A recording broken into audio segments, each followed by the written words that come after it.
Another Dooley Noted podcast comes to you from the Coach's Podcast Room at Spurrier's Gridiron Grill in Celebration Point. Okay, and welcome into another Dooley Noted podcast presented by Titan MRI from the Meldon Law Gator Studios. Appreciate all of you for listening or calling. Not calling. That would be on radio. We're not on radio. Listening or watching is what I meant to say. Coach Spurrier will be on in just a little bit. Always look forward to having him on Mondays. Steve Spurrier Mondays, Meldon Law Mondays. And Thursday, Jason Odom's going to join us, whose son, of course, 2 catches in that game, 1 fumble. We'll have to get on him about that.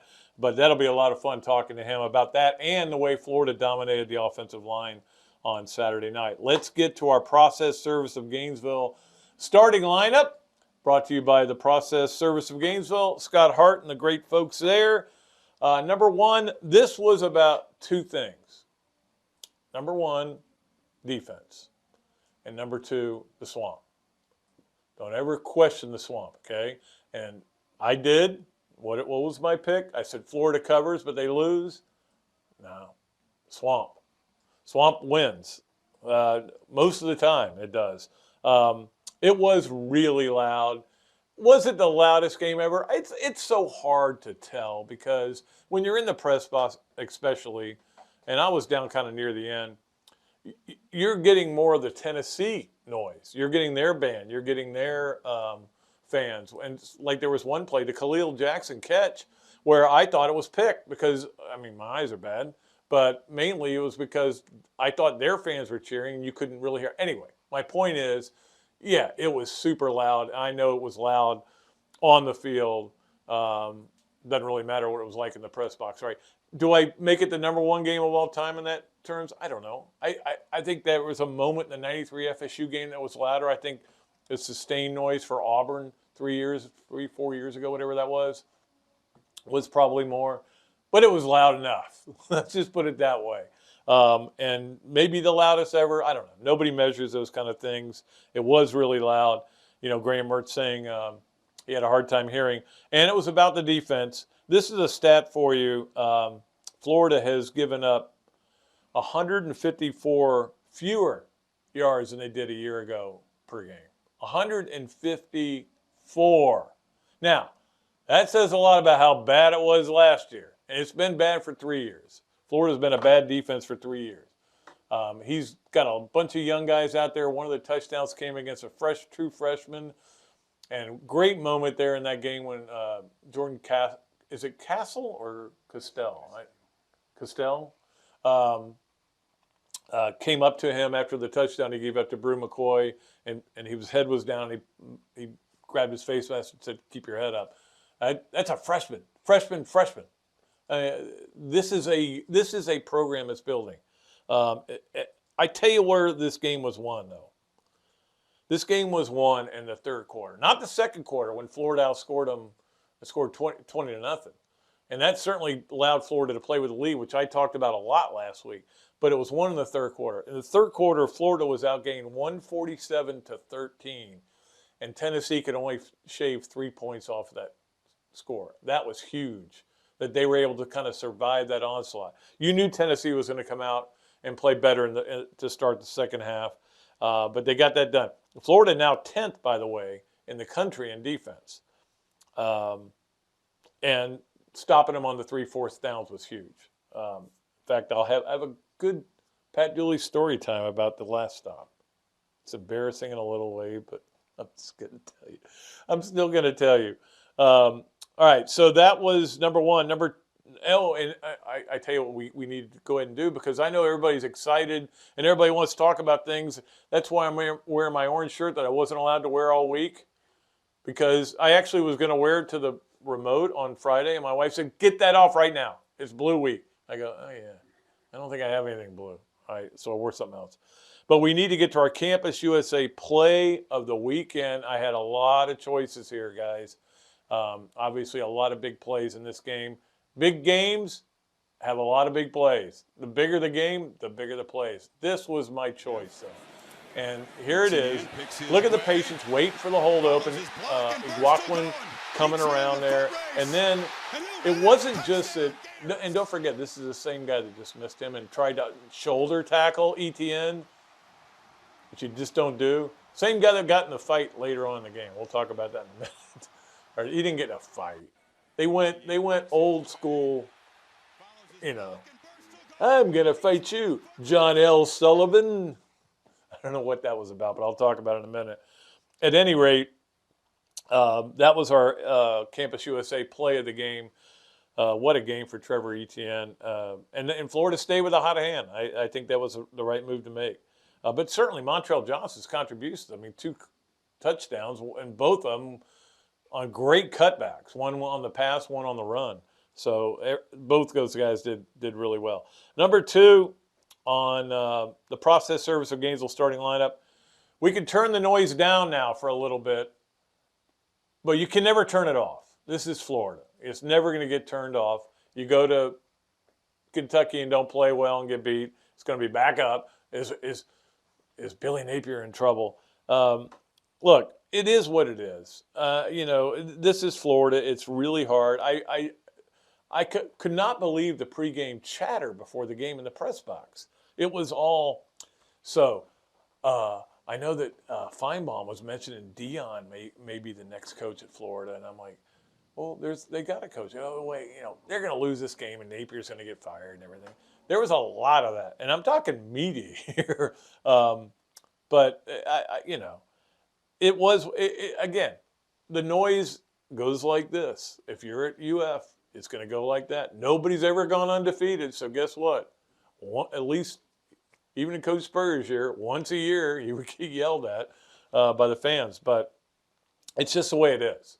But you also saw, on the other hand, the pinnacle of what Florida is, fan-wise. And that was at the game Saturday night. That crowd, what they were able to do, how they were able to affect the game. And that is why they feel a little entitled at times, because they're like, hey, we spent – I know our tickets that we got, and we got – I don't know if we got a discount or not, but we got lesser than they normally were. 87th row, $170 each, okay? We're going to spend all – and obviously there were tickets for a lot more. We're going to spend all this money, and we're going to cheer our tails off for 3.5 hours. It's 85 degrees and as humid as you could possibly ask for it. We want results. In a way, I kind of get it. In a way, I do. And I got some other things I want to talk about. There's one thing I did want to bring up about the crowd and everything. I'm calling them the anti-contraction fan base, part of the fan base, that doesn't want the improvements to go in if it requires reducing the capacity. They kind of won the argument Saturday night. They're like, this is what we can do with 90.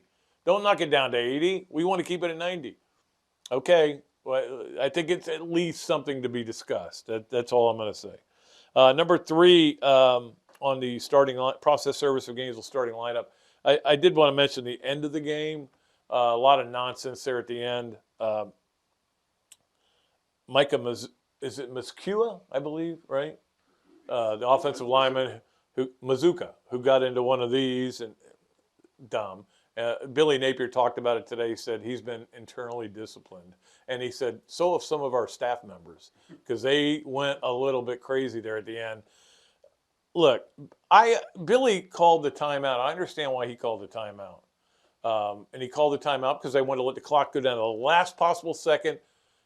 Don't take a delay penalty, and that's just part of winning the game.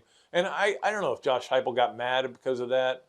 He after the game he said sorry about that at the end of the game, but I think he was talking more about the fight and the late hit on Mertz. And Mertz probably should have gone down a little bit earlier, but he's trying to milk every second. I get all that, but it just was weird at the end of the game. That's too bad. It's too bad that it had to end that way. The fan on the field was just ridiculous. And he couldn't get a hotel room, so he stayed at the Alachua County Jail instead. So good for him. But please don't let that become something we see again. I can't believe that a fan could get on the field at Florida. You can't get on the field after the game, let alone before the game. But you know who was out there was Billy Napier after the game, hour and a half after the game, recruiting. So tells you what he's like. All right, let's get to number 4 on the process service of Gainesville starting lineup, which is what's going on with Alabama. In fact, Lane Kiffin throwing a little shade before their game with Alabama, saying, look, Kevin Steele may be their coordinator, but we've watched tape. It's clear that he's not their coordinator anymore. They've given it to Tavares Robinson, of course, was a coach here at Florida at one point under Will Muschamp. I'm like, what are you calling out, Saban? But obviously, what's going on at Alabama is every Alabama fan's nightmare. You know, we always would say, you guys have been down before. I remember the years of Shula, and I remember the years of Francione when you guys were happy to be 8-9-3. Well, they weren't happy, but you'll be down again. Well, maybe this is the year they're down. I don't know. First time in 128 straight weeks not in the top 10. Obviously, the game against South Florida was not good. It's just not going well, and I mean, they actually had a good running game in this game, but they just don't have a quarterback. Now they're going back to Milroe. We'll see how that works out. I think he's the only answer. I don't think he's the answer, but he's the only answer. But it is weird what is going on at Alabama, especially when other things are going on around the country, and you go, what's going on? What is going on in this world? The only thing that's a constant is Tennessee doesn't win in Gainesville. We know that. All right, let's get to number 5, which is on our process service of Gainesville starting lineup, which was maybe was going to be the lead, believe it or not. And I was sitting there debating it, and I was saying, do I lead with the football game, which everybody wants to talk about and everybody wants to hear about, or do I lead with this volleyball if they beat number 1? Because I'm watching that match. I was too tired to go. I was exhausted. Sellout crowd, amazing crowd, losing 5 sets, and lose Alexis Stuckey, it sounds like, for the year. 7 MRI today. Probably their second best player on the team. And it looked like ACL. But, I mean, I'm not saying it was. We'll find out. But Mary Weiss saying after the match didn't look good. But they're up. They've already won the first set. They're up in the second set. They ended up fighting back and winning in the second set. But it might have made a difference. Might not have. It's a bigger deal long term than it is short term. Really. I mean, yeah, you wanted to win, and you could just see it on Mary Wise's face, just the disappointment, because you finally got 10,400, whatever it was, in there to pay more attention to volleyball and to be part of a historic day. Fans are excited and everything. You want to win for them as much as anything. You want to win for the players. You've already beaten 2, 5, and 8 in the country. Now you get a chance to beat number 1. But look, there's a reason why Wisconsin's number 1, and they look like an NBA team coming in here with 6'9", and 6'8", and 6'7", and they just were too good. 10-8, they got it to 10-8, up 10-8. But nothing to be embarrassed about. It was exciting, and like my wife and I were both saying, this is elite volleyball we're watching here, elite college volleyball. And it wasn't just one team was a little more elite than the other, but it was elite, and it was fun to watch. I hope you get to watch it, or I hope you were able to go. If you did the doubleheader, you were thinking this might be the greatest doubleheader ever. Football wins, beats Tennessee again, 20 straight years at home, and and volleyball wins. So but just couldn't pull it off. But they're having a great year. Hopefully they can overcome this Alexis Stuckey injury. All right, that is our process service of Gainesville starting 5, starting lineup. It goes by multiple names. Sometimes we just call it starting. But that's how we start the show every Monday and Thursday. We'll be back with more. A lot of Coach Spurrier coming up next on another Dooley Noted podcast presented by Titan MRI from the Meldon Law Gator Studios. Hello there, everybody. I'm Pat Dooley, of course, from another Dooley Noted podcast. And this is a great Adam Brewer, and he's just opened up a place here, Adam Brewer To Go. What gave you the idea to do this, to have a to-go place? We really like the fast concept, being able to get the barbecue. Now we have this new online ordering. So before it was a call ahead carry out. quick service. We have like a curbside kind of a deal where everything's ready to go for you. And then we thought, wow, we have a really great dine-in concept, but how can we make this streamlined for the customer and make it easy and accessible for all parts of town? Adam's Rib Co. to go. Come on down and enjoy it. Process Service of Gainesville offers a rapid turnaround on affidavits of service for Gator lawyers locally and nationwide. Our friend Scott Hart offers immediate responses on status requests and is a member of NAPS and FAPS. And he has been a part of the community for almost 2 decades. Need service? Call Process Service of Gainesville at 407-697-9592 or email shartgators, that's G8TR, at yahoo.com. And make sure you ask about the paralegal legal secretary bonus program. Gator fans, football season is here. What's better than seeing the Gators back on the field? Easy. Seeing amazing speakers and fellow Gator fans weekly at the Gainesville Quarterback Club. Held every Tuesday night of a home game at the Best Western Gateway Grand. Enjoy happy hour, great food, valuable insights from yours truly and Andy Staples, plus notable speakers throughout the season.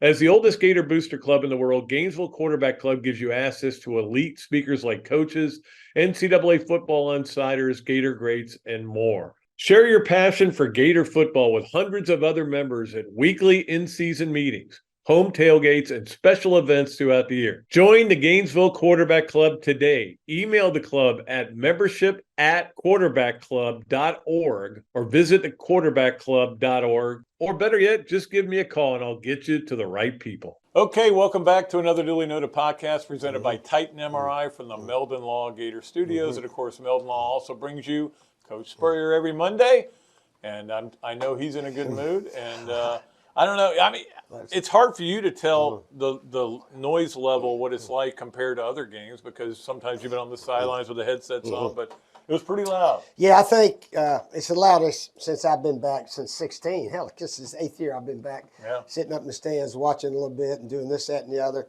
So, yeah, it was by far the loudest. Our fans were a big reason we won the game. You know, if you look back at all the reasons, I think I sort of wrote them down. Our defense was outstanding, especially fourth down. Tennessee's 0 for 3 fourth downs. If they'd make 1 or 2 of those, and they possibly could have scored some more, but who knows. So the crowd was a big reason. Our defense, the ability to run the ball, ETN got what, 40-something, 42 carries or so, 173 yards. And Montreal had some good runs also in there, touchdowns. Graham Mertz played well. He played, made some nice plays. We didn't throw for a ton of yards, but we didn't really try to. Toward the second half, we didn't do too much. And our field goal guy made 1 out of 2. The miss was pretty ugly. But anyway, our defense did play well and played well on those fourth downs. And our defensive coaches had a good game. Austin Armstrong. Absolutely. To hold him to that was very good. So overall, good win, but I'm going to tell you what, our crowd was into it. It was the best home field advantage, I think, in the nation last Saturday. Had to be. Absolutely. To be. I don't question that. You know what it reminded me a little bit of that game, though, was your 96 game. They got out to the big lead and then kind of ratcheted it down, and even Napier said, we got a little conservative, and I remember you saying sometimes it's hard to play with a 35-0 lead. Yeah, it was. That one up there, we got up 35-0. It was early in the second quarter. Yeah, that's right. There was 11 minutes left. And Peyton Manning goes back, and they throw a 75-yard touchdown pass, post route. And I asked Bobby Stoops, I said, what are we doing? And he didn't say anything. And later, Tico took himself out and put the backup safety in, and he bid on a little crossing route. I said, Tico Brown, I said, you can't take yourself out, man. Let the coaches take you out. He said, Coach, we're up 35-0. I said, I don't care, we're up 80-0. But anyway, that's what happened. And, you got to tell yourselves, we'll do the substituting around here. But anyway. But yeah, they did get a little conservative offensively. But I wanted to ask you about Graham Mertz. You know, it's funny. When he signed and he agreed to come to Florida, there were a lot of people who weren't happy about it. They wanted somebody else. They wanted somebody, Sam Hartman, obviously. They wanted all these other people. Now they're calling radio shows going, Mertz has another year, right? We can get him back for another year. Yeah. It's just how one game, but you're also the quarterback at the University of Florida, which means you're going to be judged on every game. Oh, definitely. This was a good game, and our style right now is pretty good. I mean, he gets the ball out of his hand quickly. Right. Those quarterbacks that go back and start looking around, don't know where to throw the ball, they're going to get sacked, they're going to get hit, and you just can't block these defensive guys that are so good nowadays. So your offensive scheme's got to be, hey, let's get the ball out of our hand pretty quickly, and all those little side throws and this, that, and the other. Right. You know, he's good at that. He throws a nice catchable ball too. Boy, the sidearm throw to Montrell Johnson with a guy right in his face. And he faked one time and yeah. scooted around for a first down. I think we scored on that. And then Willie Jackson Jr., I know his first name's not Willie. Khalil, What's his? Khalil, yeah. Khalil. Yeah. I mean, he looks just like Willie out there, number 22 and about the same height. And, I'd like to see him get some more balls coming. But he was standing on that side run and made that catch. Yep. And it was very impressive to be able to watch a replay of that. That was pretty cool, though, that Khalil Jackson and Jonathan Odom both had both had big parts in that win. Had and a few catches. Couple of your former players. Former players' sons. Yep. It's pretty neat out there. I saw Jason before the game, actually. We're going to have him on the show Thursday, so look forward to that. His son not quite as wide as Jason. No. Jason was the offensive tackle, but, his son's an excellent tight end. Plays very well. Yeah. What's your take, though, on the offense that they're running? This is, I mean, college football evolves. We all know that. It evolved after you came into the SEC. It had to. Everybody had to change and get different. When you went to South Carolina, you kind of evolved. You became a little different. bit. Well, we ran the ball a little bit more than just dropping back and throwing.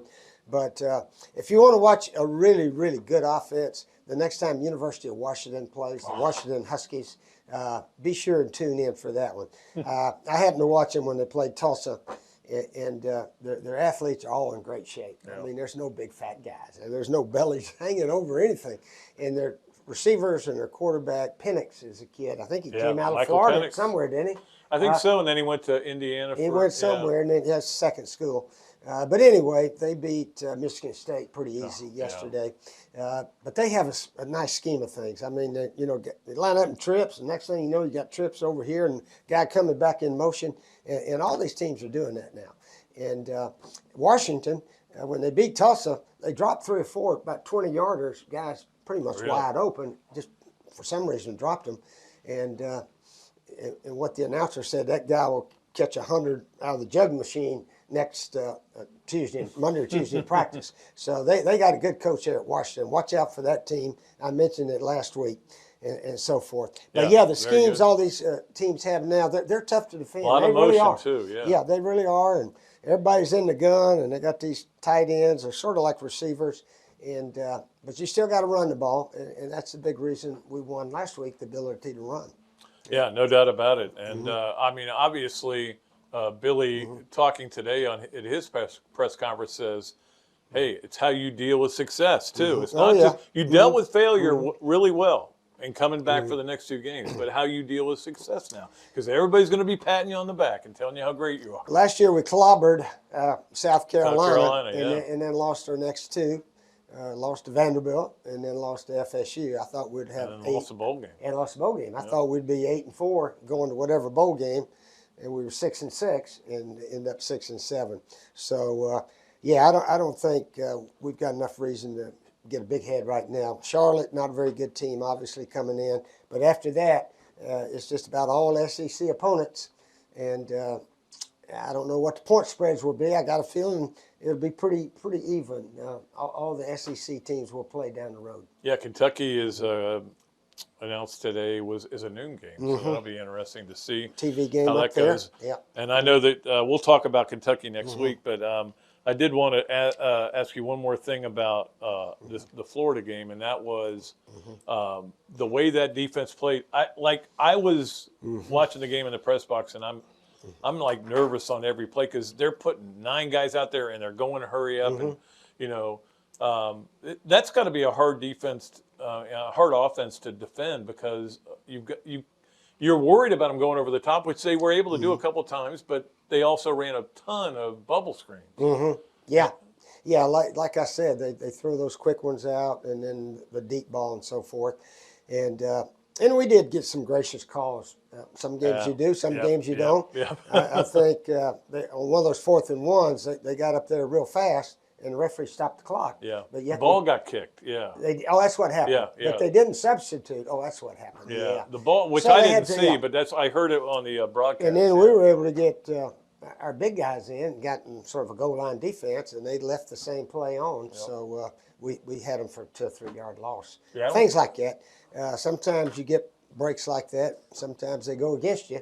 And Tennessee had a tough day. It wasn't Josh Heupel's best game. I know he's a winner of the Spurrier Award, but a couple of years ago. And somebody mentioned on the TV, one of those sports shows, he didn't have the receiver he had last year. No. That number 11, what was his name last year? Cedric Tillman. And the wide receiver. Jalen Hyatt. Hyatt, number Oh, yeah. 11. He killed him. Oh, yeah. In fact, I think he's from Columbia, South Carolina. But he was an All-American last year. He's in the NFL now. So they don't have the same team they had last year. Gamecocks almost pulled one out. That was stunning. Oh, they looked super. Completely outplayed Georgia the first half. Their quarterback was like 14 of 16, something like that, hitting everything, getting the ball out of his hand quickly. Their offensive coach had an excellent plan. And then the second half, South Carolina just they didn't do much. They didn't do anything on offense. I think Rattler was 3 for 14 in the fourth second quarter. half. Yeah. But he hit a few balls here and there, but that was about it. And then Georgia started running and throwing. They mixed it up, and 24 to 14. And I'm not a gambler, but that was a 27-28 point It spread. seemed like a lot. I did win that one. Yeah. If I was a gambler, I would have jumped on the Gamecocks on that one. That's what I was. Again, I don't bet either, but I did make a pick, and I jumped all over South Carolina. With that points, yeah. One other thing I wanted to talk to you about football related was what's going on at Alabama. Jalen Milroe is going to be the starter. It's very un-Saban-like to make a move like he made. It's not un-Saban-like to change quarterbacks, but I got a call from somebody in Oklahoma about Oklahoma State doing a platoon system. They were looking for Doug and Noah's phone numbers, so I gave them to him. And I said, I may be getting a call from the Alabama guys now. They may be switching quarterbacks in and out. I don't know what's going on there. Well, they talked probably those 2 guys to transferring in. So they said, we'll give you a chance to be the starter. So I guess through preseason, they gave him a chance. And then they went Texas game with, is it Milroe? Milroe, yeah. Milroe, okay. And then he played so-so, not very well. So they had to give those guys a chance. And now they're back to Milroe. And I think he'll probably be their quarterback the rest of the way, it sounds like. But sometimes when those head coaches, they don't coach offense, they don't coach defense, all the blame goes to the coordinators. Oh, yeah. So this kid, Tommy Rees, he got from Notre Dame as the offensive coordinator. A lot of the expert guys are giving him all the blame for the offense and the quarterback and this, that, and the other. But certainly when you follow the Heisman Trophy winner, Bryce Young, the next guy just not going to look as good. No, yeah, and I think now that Milroe will be back there, and we'll see how that goes. I did want to bring up volleyball yesterday, record crowd. That was pretty amazing. And they were right there. They had a chance, but it was, there's a reason why Wisconsin's number 1. They're really good. They were bringing 6, 7. They look like an NBA team coming in there with 6'7", 6'9", all these. It was a close one, but we won the first 2 sets and then lost the next 2 or then 3 and lost by 2 points. And it's very similar to how we beat FSU 3 days ago, I guess. It was 2-2, and we won the 5th set by 2 points. It was very similar. 16-14, I think that one was, So anyway, it's we got a team that can win the SEC again and maybe win it all. Time will tell. Yeah, interesting to go. Anything else, Coach? Oh, just looking at some of the other teams. Missouri, how about that win they had over how about this? Kansas State? 61-yard field goal, and there was a penalty on the play? You know what the penalty was for? Kansas State had 2 guys with the same number on. Yeah. I'm like, I thought that only happened in Florida. 2 guys with the same numbers on. LSU looked like second best team in the conference as they clobbered Mississippi State. But anyway, Anthony Richardson got hurt again yesterday. Concussion. Yeah, he landed on a touchdown run on the back of his head. Landed on his back, but he got up and celebrated. Yeah. And he went back in a couple of series. Woo. And then he came out and told the guys he was a little woozy or something. Yeah. So that's 2 games in a row he's been knocked out of the game. I don't know if he needs Well, you know how it is. helmet or what, but Quarterbacks in the NFL, you're going to get you got to protect yourself. I mean, it is hard. protect your head. Yeah. Protect your head. Yeah. A lot of them know how to do it. So forth. So he's got to learn to protect his Tua's head. got that new helmet And now. So, and maybe do that.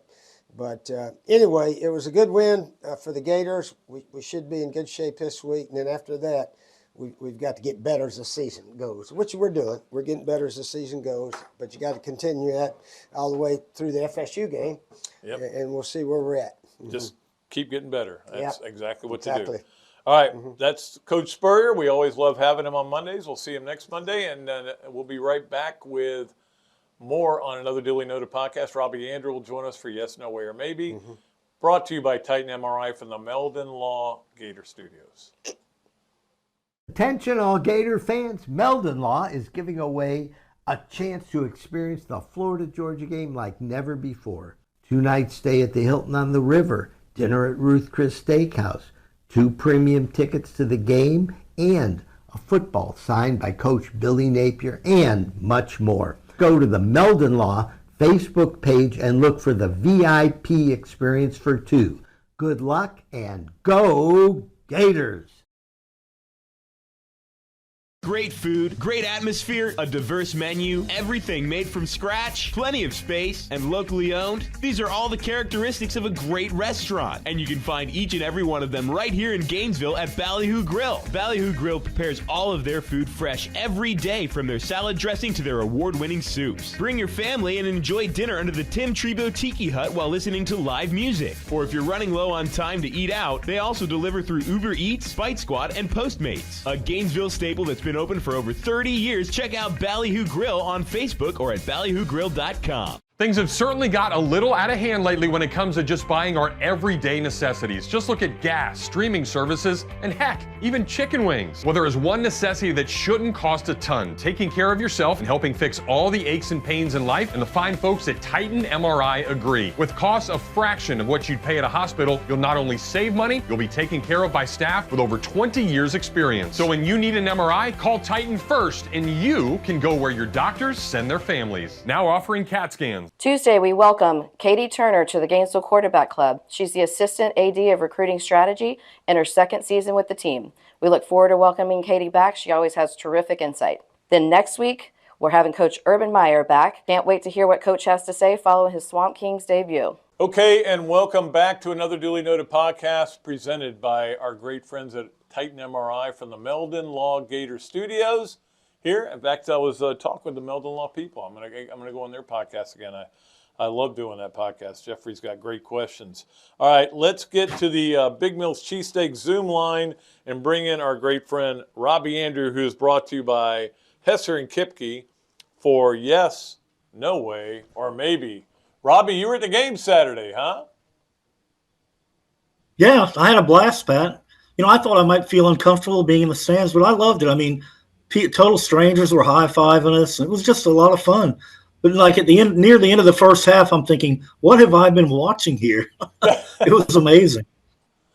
Yeah, in fact, it did kind of, as I said, reminded me a little bit of the '96 game, and that Florida kind of shut down the offense, but it ended up working out. You know, they ended up winning. Yeah, the clock kept running, and they won the game. You know, I picked up a. Go ahead. I'm sorry, Pat. I picked up when I was walking this morning. A neighbor of mine gave me a key stat that I didn't know about. He said he was looking at the depth chart for the Tennessee game. The 70 position players listed, only 4 seniors and only 1 starter on the entire team, which is unbelievable. 1 senior starter. So this team is really young, and they should grow from this and get better over the course of the year. And this is what we've been waiting on. Yeah, and that's going to be the key. How do you grow? Billy Napier talked about it a lot today on his press conference. All right. Now, you have no perspective on this because every other game, pretty much, you've been in the press box. So you don't know if it was one of the loudest games ever. Or was it ranked 2nd or 3rd or 4th or 1st? Being in the press box as I was Saturday, I've heard louder moments. I've heard louder games. It was in the top 5. I thought it was. It was pretty Yeah, loud. and Pat, even down in the stands, you could hear it. It was incredible. The atmosphere, the noise. It was just it was very impressive. It was a lot of fun. Good for recruiting too. When you have Yeah, a day you would like think that. it's not going to hurt by any means. Yeah, you need to win those kind of games. All right, let's play Yes, No, We Are, or Maybe, brought to you by Big Mill's Cheesesteak. Street dining done the right way. If you go in there and just say, hey, I listened to another Duly Noted podcast, free fries with your order. Let's get to number 1. Robbie, we could have made a fortune betting the under on Alabama 10.5 wins this year. Yeah, I think so, Pat. I mean, this doesn't look like Alabama in any way, shape, or form to me. To be on the ropes at South Florida, which is, got blown out by Western Kentucky, which got blown out by somebody this weekend. So I don't know. Yeah. And now they've gone back to Milroe as the quarterback. So I guess they're going to figure that'll clean up that mess a little bit, but I don't know. Yeah, I talked about this earlier. I think Nick outsmarted himself a little bit, but we'll see. 10.5 wins, though. I mean, because you only count the regular season. You can't count the bowl game. I don't know if they can get to that. Number 2. Yeah, they look very beatable, Pat. Yeah, they did. Number 2, you are more surprised right now with the Bengals being 0-2 than with your Vikings being 0-2. Yes, Pat, I am surprised because the Vikings being 0-2 was no shock to me, looking who they played. But yeah, the Bengals look terrible, and Burrow looks like he's totally discombobulated out there. I don't know what's going on, but they're a huge disappointment. They have another big game this week that they could lose. Yeah, So yeah, them being 0-2, I didn't see that. No, I didn't either. He got hurt again, minor injury there, but yeah, it's been a problem for them. Number 3 on Yes, Nowhere, maybe brought to you by Big Mill's Cheesesteak. Robbie, there is an answer to players faking injuries to stop momentum. Well, yeah, there is an answer. Start penalizing people or taking away a timeout. That would be one way to do it. If you get, you start getting like Tennessee did the other night, take a timeout away from them or do something to make them, because they were all fake injuries, it looked like to me, Pat. They laid on the ground for a minute, then they got up and walked off with no problem. I know. The problem is, I mean, how do you legislate whether a guy's hurt or not? And I don't know the answer to it, but I will say this. It could be if you have 4 in a game, you lose a timeout. At that point, it, almost like the the thing with you can only throw over twice in baseball. The third time, if you don't get him out, he gets the base for free. So the officials, if they see a pattern, I think they could maybe warn the head coach that if it happens again, you're going to lose a timeout. So if you see a pattern of it, like we saw the other night, you could do that. Yeah. All right, Robbie. Appreciate you coming on, and I know you had a good time on Saturday night. I'm guessing you won't be at the Mike Hill Bowl this week, right? I'm maybe going. Okay. All right. I got tickets again. Robbie is a big Gator fan now. You see, he's got the swinging Gator. I've got the swinging Gator. We're all wearing our Gator stuff today. It all works, buddy. We can do that now that we're not in the media. Oh, yeah. All right, we're not in the media anymore. Thanks a lot Pat, for being I'll on. see you. Yes, no way, or maybe. Okay, well, thanks to Robbie for being on the show for Yes, No Way, or Maybe. Always enjoy having him on Mondays. And when we have him on Mondays, sometimes we don't. Sometimes we have him on Thursdays. You never know when he's going to show up. Appreciate Robbie for doing that. Let's get to our Adams Ribco to Go Gator of the Weekend. You know who the Gator of the Weekend was? You, the fans. Not just for what you did with the football team, but what you did with the volleyball as well, to show up the way you did, to make this a tough place to play. And obviously, football was just crazy. It was, it was wild and weird. But Gator fans catch a lot of grief, and some of it is deserved, okay? I do have used the phrase gidiots before. You're not all gidiots, and I don't think any of the 89,000, Tennessee, I think, got 4,000 tickets. So what's that, 86,000? Any of you 86,000 were cheering for the Gators are gidiots, certainly. you guys affected a football game, and you affected a volleyball match. You should be proud of yourselves. You are the Adams Ribco to Go Gators of the weekend. Let's get to our Hesser and Kipke 3 things, and we start out Hesser and Kipke. Of course, you know Hesser and Kipke. It's a Gainesville law firm specializing in the area of workers' compensation and family law. Ken and Jennifer take great pride in their one-to-one focus on each and every client they represent. Ken is board certified in workers' compensation law by the Florida Bar, while Jennifer possesses extensive jury trial experience with a nearly 20-year background as a prosecutor. Don't believe me? Well, check out their 5-star Google reviews or set an appointment at hklawfl.com. Better yet, give them a call, 352-339-9920, Hesser and Kipke. Number 1, Anthony Richardson. I wasn't watching the game, but I was watching the highlights and I was watching red zone stuff, and runs for 2 touchdowns, and I'm so happy for him. And it lands on the back of his head and has a concussion. We'll see if he is able to come back for this game next week, but he was out for that game. So get ready for Minshew Mania again. He played really well, and I was talking to my wife about this, and I go, yeah, they brought in Gardner Minshew, the former Jaguar and everything, and they played really well. And Richardson ran for these 2 pretty significant touchdown runs and kind of got them off to a good start. She goes, well, good. She goes, who are they playing? I go, they weren't playing anybody. They were playing the Houston Texans, which you might as well be playing, against a JV team. Although C.J. Stroud did play pretty well, but he's all they got. Anyway, so that's number 1 on Hesser and Kipke 3 things. Number 2, the Rays have a new stadium deal. Their lease is about to expire in 2 or 3 years, I think it is. And they announced it today, 30,000 seat dome stadium, still in St. Pete. And I think there was a lot of concern that they would, I don't know, by people in St. Pete, is the only people I could think would be concerned that they would move to Tampa or even maybe move somewhere else. But now they're definitely going to stay in St. Pete. They're revitalizing a big area down there, kind of like what Con is doing in Jacksonville with that revitalization plus stadium.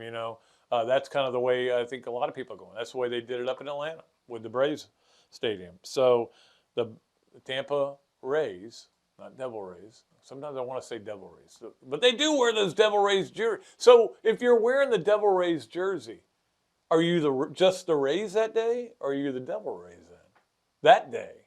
Because they do wear those throwback jerseys. I think you're the Devil Rays that day. Anyway, they are going to stay in St. Pete. So good news for the people of St. Pete and for fans down there. Who knows where they could have gone. Number 3 on Hesser and Kipke's 3 things. All right, so I'm going to say this, and nobody's going to take this the right way. Deion Sanders is the new Tim Tebow. Oh my God, they could not be more dissimilar. But here's my point. You either love him or you hate him. There's no middle ground with either one. Now, I never understood people who hated Tim Tebow. There's got to be something wrong with you mentally to hate Tim Tebow. Good dude, great player. To me, arguably the best player in the history of college football. I try to limit my evaluations to college and pro as separate things. But people hated him, and people rooted against him. It's kind of that way with Deion. And there's no middle ground with Deion. You either love him or you hate him. You want him to succeed, you want him to fail. They're 20-point underdogs this week. Maybe they didn't do well as 20-point favorites. They almost lost that game. Again, this is what Deion is doing to the sport, which is great. Get people on polar opposite sides. That's what you want. You don't want anybody in the middle. And maybe they're going to get their comeuppance against Oregon and USC the next 2 weeks. But you know what I did? I stayed up and watched that game till 2 in the morning because I wanted to see what happened. And that's what a lot of people did. And people were tweeting, celebrities and everything were tweeting about it. And some of them are so happy that they won. They love what Deion's doing there. And some of them are miserable. He's the new Tebow. Is anybody buying that at all? Anybody? Maybe not. I'm going with it anyway. That's our Hesser and Kipke 3 things. We appreciate Ken and Jennifer for all they do for our show. Let's get to our Gainesville quarterback Club great picks, which we do. I did not do well on the Gainesville Quarterback Club picks this week. I think I was like 13-8 or something. 13-7, something like that. Wasn't good. And at first I got like the first 6 picks right, and then it was just miss. You know when I missed on? Tennessee, Florida. Didn't do well on that one. But let's get to our great picks. And right now on the great picks here that we do on the show, I'm 8-6. Now you say, well, how many picks are you doing? You're doing one for the Quarterback Club. You're doing one for Jeff Cardozo has a contest on it for our tailgate, and then you're doing picks on WRUF.com on your back 9, and then you're making picks here. You're going to get some right. There's no way you can miss all of them. I'm trying to keep them consistent, but sometimes I forget who I picked. This is who I'm picking today. Okay, I'm only going to pick the Friday games today. Thursday, I'll pick all the Saturday games, and there's so many good ones. Wisconsin getting 7 at Purdue. I bought into Purdue there for a little bit, but obviously that was a mistake. I'm taking Wisconsin and giving the 7. NC State giving 10 at Virginia. Virginia's just awful. NC State's not that good either, but Dave Doran's a pretty good coach, so I'm going to take NC State. And Boise giving 7 at San Diego State. Seems like a lot of points. San Diego State's pretty good. I'll take San Diego State. I took 2 road dogs, which is always suicide, but we'll see how that goes. So last week I picked 4 games in the Monday show and 4 games on the Thursday show. I went 4-0 on the Monday show and 0-4 on the Thursday show. I should not have made any picks on Thursday. That would have been great. Anyway, I'm 8-6 right now on this show. There's other shows where I have a different record, but I'm just making picks. I'm having fun. All right, let's get to, speaking of picks, let's get to our Leonardo's at Millhopper quick picks. A lot of you have qualified. A lot of you picked the Gators. Good for you. You got that right. Some of you didn't. But Kyle over at Leonardo's at Millhopper, Pizza at Millhopper, we appreciate him. I was going to do one of the Monday games. We have 2 Monday night games tonight. I was going to do one of them, but a lot of you don't get to the show until Tuesday, and then you don't have a chance to qualify. So I'm going to give you the Thursday game, which is not a great game, but it should be competitive. Georgia State at Coastal Carolina. It's on ESPN. That'll give you something to watch Thursday night. You go, well, I picked Coastal. That's our game. Georgia State at Coastal Carolina. Let's get to our Swamp games of the week. Of course, we'll give you the weekend games on Thursday. But tonight, New Orleans at Carolina, 7:15 on ESPN. I was going to tell this story, and I've changed up my Pat Dooley story time, but I played fantasy football over and over. Sometimes I don't. Sometimes I don't like playing it because I root for the wrong team. But Jeff talked me into getting into his league this year. And I didn't get in time, and so I missed the first pick. They auto-picked a guy who was out for the first game for me. So I'm getting killed. But I got in late, so I ended up picking Dak Prescott. I hate the Cowboys. Okay, hate them, despise them. I root against them in every game they play. So I end up, he's my quarterback. So what did I do? I'm rooting for Dak Prescott to throw touchdown passes. That's why I don't like being in fantasy. I'm not going to pay attention to it the rest of the year, I promise. But anyway, I do have the receiver for the I didn't know who he plays for, to be honest. Olave, who was at Ohio State? Olave, the Saints. Olave. Saints? Okay. I don't even know who he plays for. I did really well in my draft. Swamp games of the week. New Orleans at Carolina tonight. You got 2 Monday night games, 7:15 on ESPN. Get an early start, and then at 8:15, Cleveland at Pittsburgh on ABC. So it's a 2 TV night. I love that. I love it when I get that second TV going, which we will a lot this weekend. Baseball-wise, Philadelphia at Atlanta, 7:20 Tuesday at TBS. I threw that in there for Ken Hesser. The Braves need to not just shut it down completely. You got swept by the Marlins. Guys, hello? You paying attention? Start pitching again. And then Wednesday, the Mets at Miami is on FS1 if you want to watch that game. So those are our Swamp games of the week. We were out there on Thursday, had a blast out there. Jeff Cardozo's going away party from Ironwood, and we had a lot of good, and we did our radio show out there, and we had a lot of fun. And you can get Saturdays, Sangria Saturdays, get a great deal on those. There's a lot of stuff going on at the Swamp, and it was packed Thursday night. A lot of people there. All right. Finally, we wrap it up with Pat Dooley's story time. And this is one that's going to embarrass me a little bit, okay? But if you know anything about me, you probably don't know anything about me, but if you know some things about me, you know that I went to 1 million Florida football games in my life as a media member. No cheering in the press box, rule number one. In fact, I got a good story about that we'll maybe get to. But I haven't been to many games lately, and last game I went to was a Kentucky game last year. I didn't go to any other games, but I just decided I'm going to this game. I want to see the Swamp. I want to feel the Swamp, feel what it's like. So I'm into the game. I'm watching a lot of it like this, like I normally would, writing things down. Kind of got my head in my hands sometimes, why aren't you covering that guy?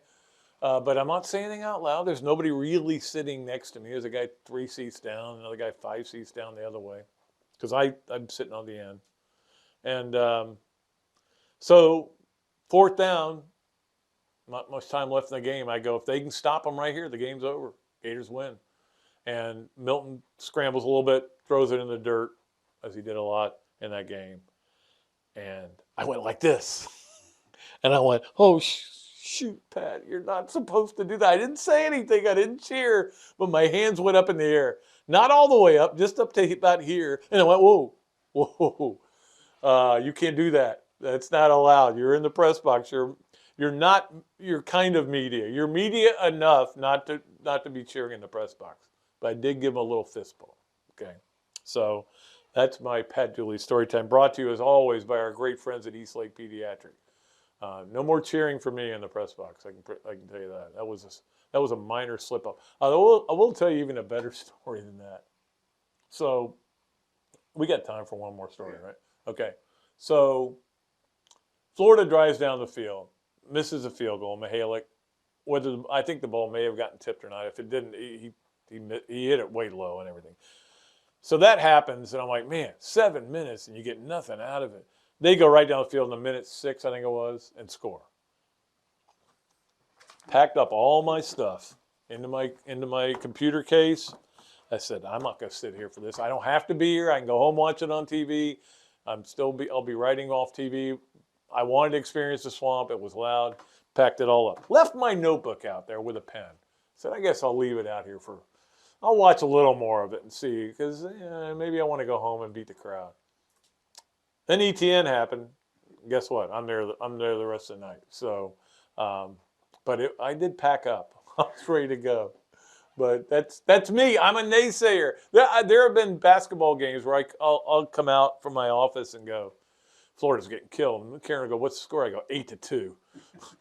She's like, I think they can come back from that. I tend to get down. But I've been around this a long time. All right. That's going to do it for our show. Appreciate Zach for doing a great job as always. Appreciate seeing Steve Egan over here, who is enjoying the show. He's a big podcast fan. Another duly noted podcast. And that is all for another duly noted podcast for this day. We'll be back Thursday with Jason Odom. Look forward to that. Of course, it's always brought to you by Titan MRI from the Meldon Law Gator Studios. We'll be back Thursday from the Dooley Dome. Until then, I am Pat Dooley. I'm deep, way back, and out of here. Done. Another duly noted podcast comes to you from the Coach's Podcast Room at Spurrier's Gridiron Grill in Celebration Point. You can watch and listen to us on Facebook and YouTube for every podcast that we do on Mondays and Fridays at 2 o'clock. Listen to the podcast whenever on Apple Podcasts, Spotify, Google Podcasts, Overcast, any of the other 39 platforms where you can find this podcast or your favorite podcast. Remember to like, follow, and subscribe.